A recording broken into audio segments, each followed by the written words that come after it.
El futuro económico a corto plazo en Europa y Estados Unidos se baraja entre varios escenarios, pero todos dan por sentado que la coyuntura actual es de evidente desaceleración y de recuperación con mayor firmeza de lo previsto. Así es como lo explican las instituciones más o menos oficiales. En el horizonte económico, pues se puede intuir una corrección masiva, una situación que, si bien parece alarmante, podría ser una oportunidad crucial para el reajuste por fin de un sistema plagado de desigualdades y prácticas insostenibles.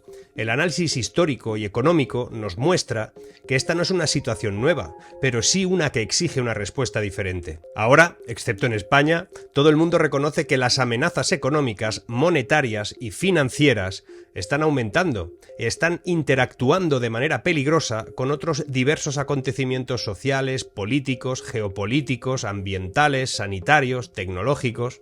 De ahí que a principios de año el propio Financial Times eligiera el término policrisis como una de sus palabras de moda.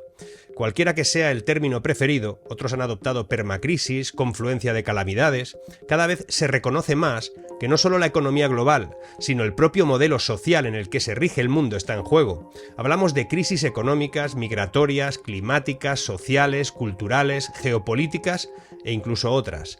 Quédate si te interesa la historia, y si no también, pero si te apetece saber si en el pasado hay señales que nos permitirían entender lo que vamos a vivir, no puedes irte. Recuerda que no tengo Patreon ni nada parecido, por lo que solo dando al like, comentando, compartiendo este vídeo o suscribiéndote, pues me estás diciendo que valoras mi trabajo. Lo dicho, quédate, que lo de hoy también te interesa.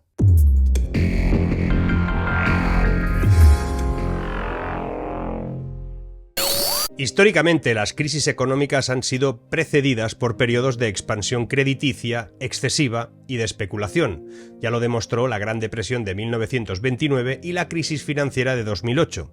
En ambos casos, la intervención gubernamental y los rescates financieros jugaron un papel clave. Sin embargo, la propuesta actual es dejar que la inminente corrección que viene ocurra sin intervenciones, permitiendo que los precios caigan y que se produzca una deflación, una reducción general de los precios, un concepto económico complejo que suele ser bastante mal interpretado. Los elevados y crecientes ratios de deuda pública y privada, que alcanzaron el 330% del PIB a nivel mundial el año pasado, 420% en las economías avanzadas y más del 300% en China, marcan un cambio dramático con respecto a otro periodo anterior, por ejemplo el 2021, cuando la deuda, con los coeficientes eran altos, pero los coeficientes de servicio de deuda eran bajos.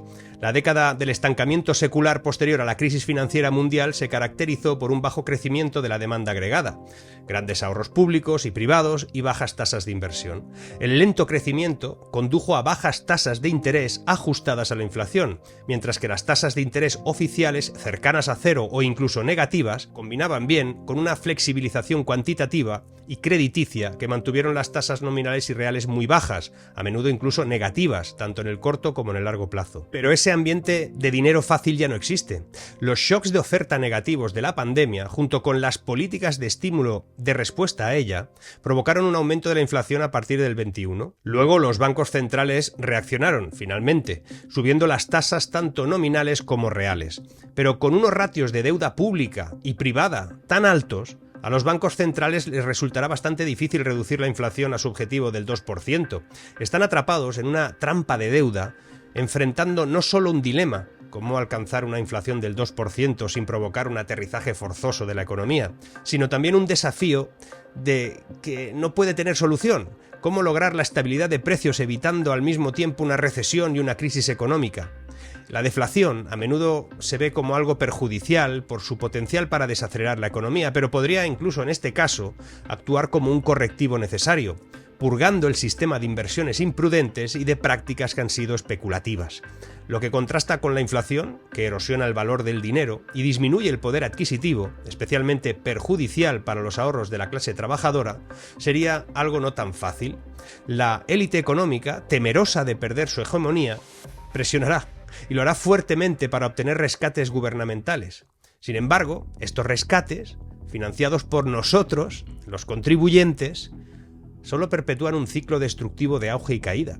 recompensando a quienes asumen riesgos excesivos y perpetuando prácticas económicas que son totalmente insostenibles. En eso estamos. Los medios corporativos y el gobierno, los gobiernos, en un intento de salvaguardar el status quo siempre, probablemente pintarán un panorama sombrío, advirtiendo sobre el desastre económico si no se conceden los rescates. Sin embargo, esta es una narrativa engañosa. La realidad es que con los rescates, la élite económica consolida aún más su poder, mientras que los ciudadanos comunes nos enfrentamos a una erosión continua de nuestra calidad de vida.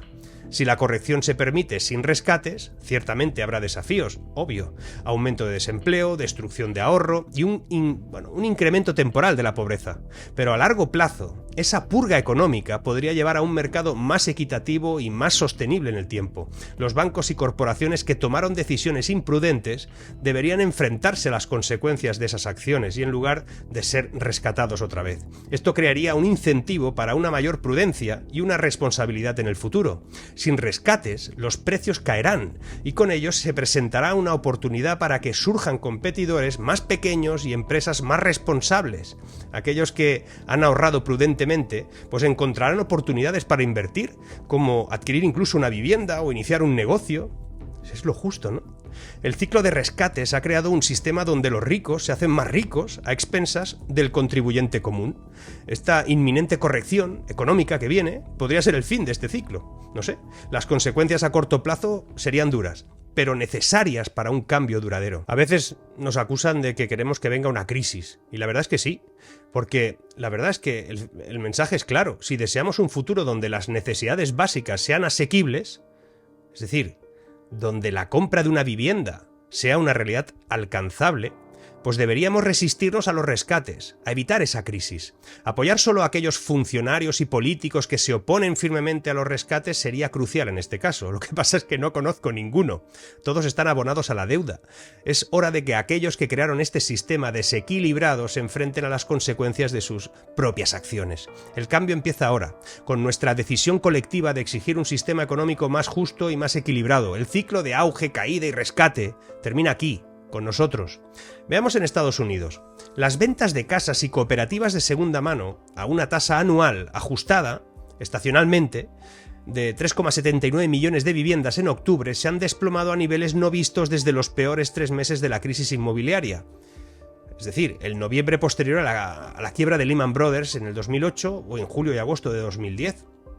La pregunta sería si, en base a los rescates que la mayoría de políticos y gobiernos cobardes van a implementar en los próximos meses y en el caso de que se bajen tipos a medio plazo, que también lo harán, y por lo tanto la inflación no se contenga, ¿estamos a punto de repetir la década perdida de los años 70?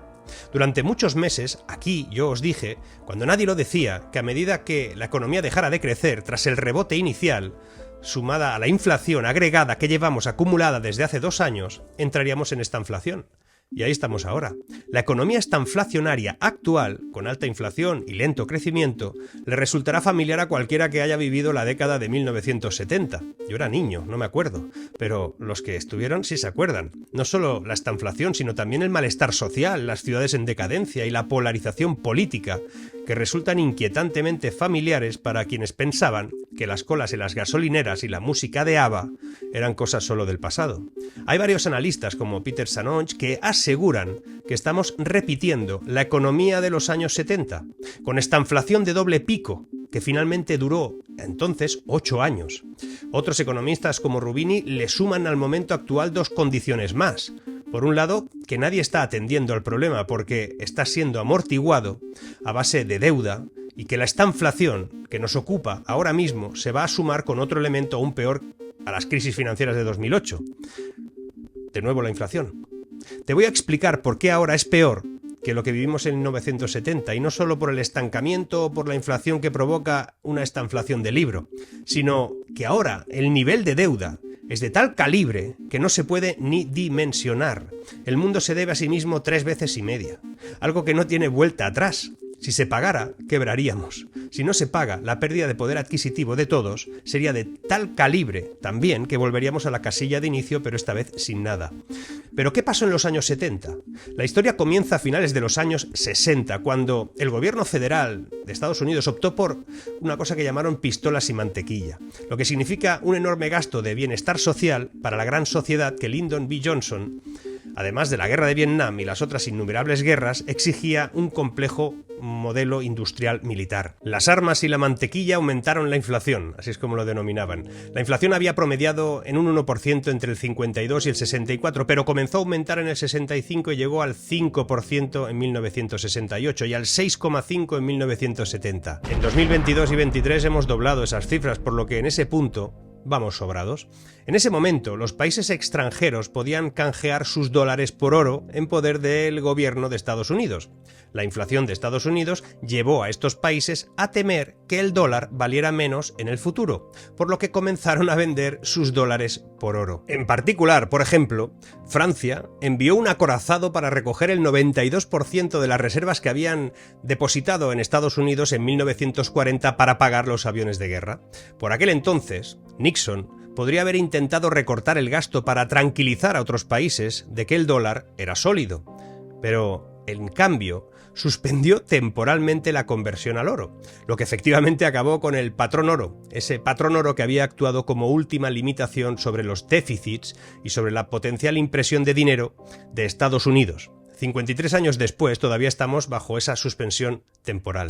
El shock de Nixon provocó una disminución de la inflación durante un solo año, momento en el que comenzó una implacable marcha hacia arriba, alcanzando el 12% en 1974. Por cierto, el embargo petrolero árabe, que es ampliamente utilizado como chivo expiatorio de la inflación de los años 70 y que fue una respuesta al apoyo de Estados Unidos a Israel, ni siquiera fue el origen de esa inflación, ya que en esos momentos ya era del 8%.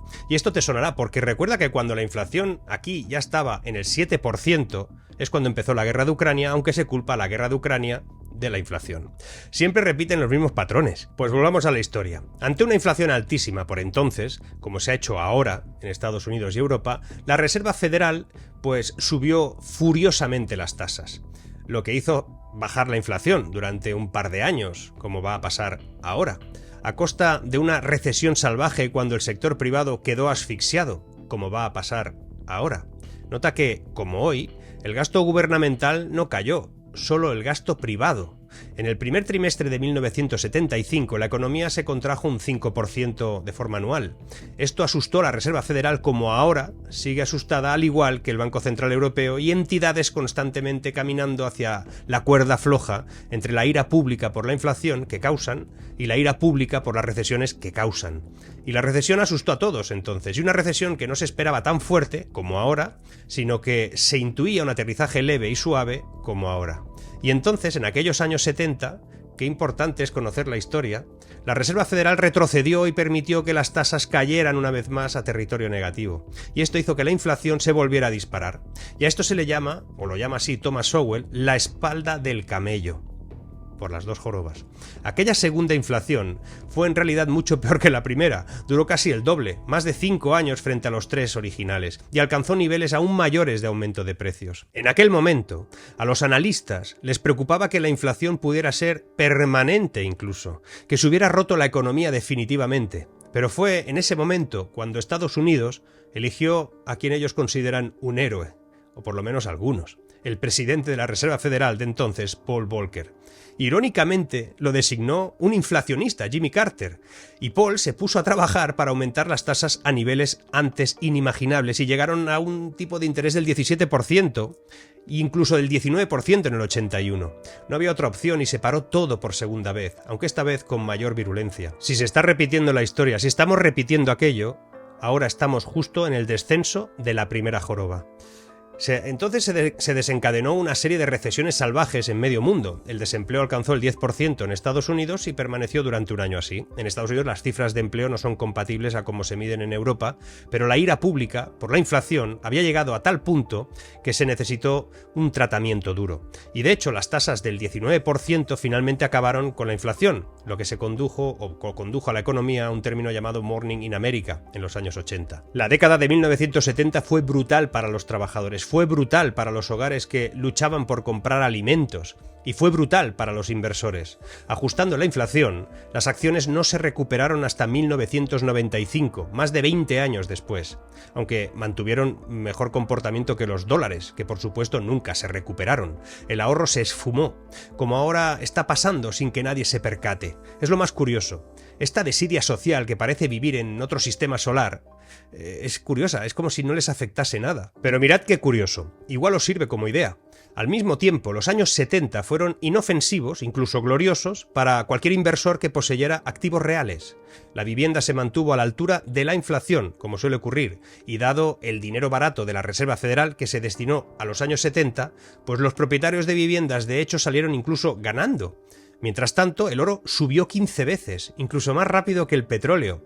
La plata se multiplicó por 8. Si hubiera habido Bitcoin, hubiera llegado a más de $100.000 la unidad.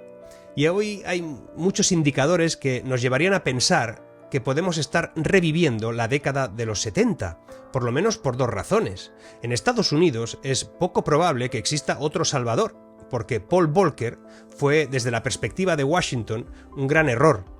Su jefe perdió su trabajo, Jimmy Carter. De hecho, su partido, los demócratas, perdieron el monopolio de casi 50 años sobre el Senado cuando el control cambió de manera duradera por primera vez desde la Gran Depresión. Washington no volverá a cometer ese error. La segunda razón es la deuda. En la década de 1970, Nixon acababa de acabar, se puede decir así, con el patrón oro. Y no teníamos ni de lejos la cantidad de deuda que tenemos hoy. La deuda federal en 1970 era solo de 380.000 millones. Hoy supera los 33 billones de dólares, casi 100 veces más grande. No tenemos el dato de Europa, pero sería similar si encontráramos un modelo de agregar países y comparando con la Unión Europea actual vinculada al Banco Central Europeo. Eso significa que unos tipos del 19% destruirían por completo las finanzas públicas allí y aquí. Para dar una idea, pagar el 19% de una deuda de 33 billones equivaldría a 6,5 billones de dólares solo en el servicio de la deuda. Además de los déficits que ya existen, eso significaría aproximadamente 8 billones de dólares de déficit anual. Se han acumulado niveles similares de deuda en el sistema financiero, con una deuda privada que ha aumentado aproximadamente 50 veces desde la década de los 70. Solo la deuda empresarial se ha multiplicado por 40. Eso significa que una estanflación de los años 70, incluso si solo durase 5 años, probablemente desencadenaría al menos una crisis financiera al estilo de 2008 y que complicaría las cosas para una Reserva Federal y un Banco Central Europeo cuya respuesta a cada crisis financiera es aumentar la impresión de dinero. Y quizás esto es solo una pareidolia, es decir, ese fenómeno psicológico donde la mente percibe un patrón familiar en algo donde en realidad no existe. Ver rostros en objetos inanimados, como una nube, una roca, o percibir animales u otras formas reconocibles en patrones visuales aleatorios. Este fenómeno, por cierto, es resultado de la tendencia que tiene nuestro cerebro a encontrar un orden y una familiaridad en datos visuales aleatorios o ambiguos. Igual me pasa esto a mí, pero también le puede estar pasando a Esther Duflo, Abhijit Banerjee, Amartya Sen, Jeffrey Sachs, Gabriel Sackman, Robert Solow o George Akerlof. Hay otros por eso que dicen lo contrario. Dicen que los cierres pandémicos acabaron con suficientes empresas como para que hayamos superado el problema y nos saltemos la próxima recesión. O tal vez porque la Fed o el Banco Central Europeo, vendiendo bonos gubernamentales y emitiendo deuda disfrazada, es decir, eso que le llaman ajuste cuantitativo, pues están haciendo el trabajo sucio. Aún así, la historia dice que esperemos lo peor, porque en 110 años la Reserva Federal nunca ha reducido la inflación a este ritmo sin una recesión profunda. Y en Europa eso tampoco ha pasado, aunque como la historia es más corta no lo sabemos. Como dicen los irlandeses, possible but very, very unlikely. Es decir, es posible que no suceda nada, sí, pero es también bastante improbable. Pero igual no estamos en si va a pasar o no. Igual estamos en otra cuestión. Asumiendo que se repite, ¿podría ser peor ahora que lo que sucedió en los años 70? Ahora mismo vivimos un frenazo. Debemos destacar el declive en el índice PMI, por ejemplo, el índice de gerentes de compras, que es un indicador económico que proporciona información sobre las condiciones de negocio y también sobre las condiciones económicas de un sector o de la economía en general. Pues bien, este indicador refleja una disminución significativa en los nuevos pedidos en casi todos los sectores y en casi todo el mundo.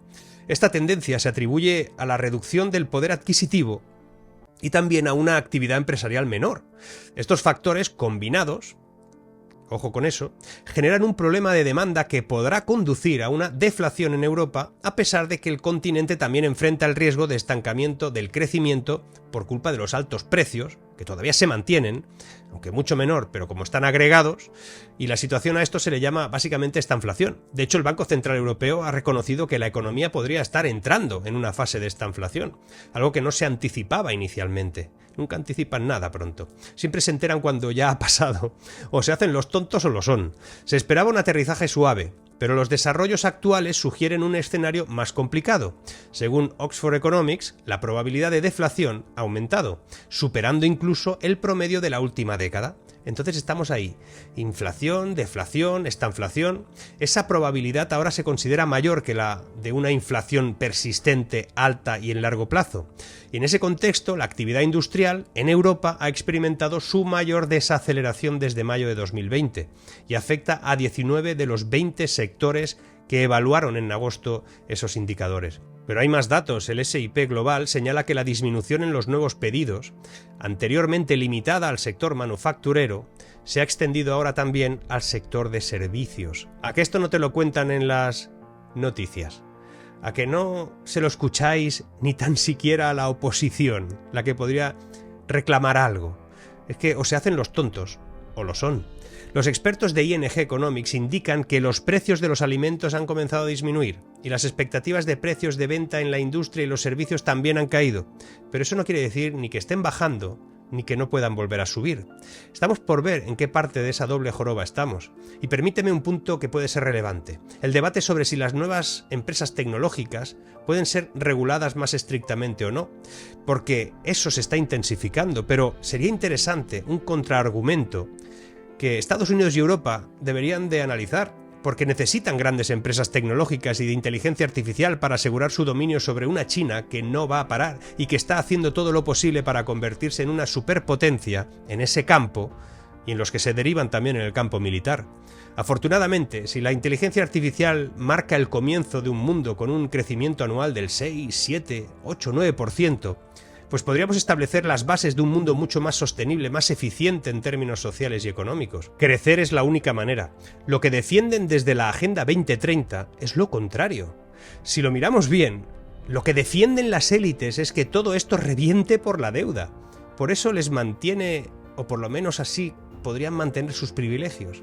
Si bien este resultado positivo puede darse por sentado, dado el poder y la influencia que ejercen las élites, los problemas de distribución siempre son más fáciles de abordar en un entorno de alto crecimiento que en uno de bajo crecimiento. Si bien las fuerzas estanflacionarias pesarán sobre el crecimiento y exacerbarán los desafíos a medio plazo, el futuro podría ser brillante si logramos eliminar todas las barreras que esta gente lleva fabricando hace tiempo, en forma de políticas que solo se basan en el buenismo y en un mundo imaginario que no puede ser. Nuestra prioridad debe ser sobrevivir al caos y a la inestabilidad que podría venir. Nuestro segundo objetivo debería ser generar un espacio crítico hacia quienes están haciendo todo lo posible para que todo eso malo suceda. Va a depender también de nosotros. Seguimos.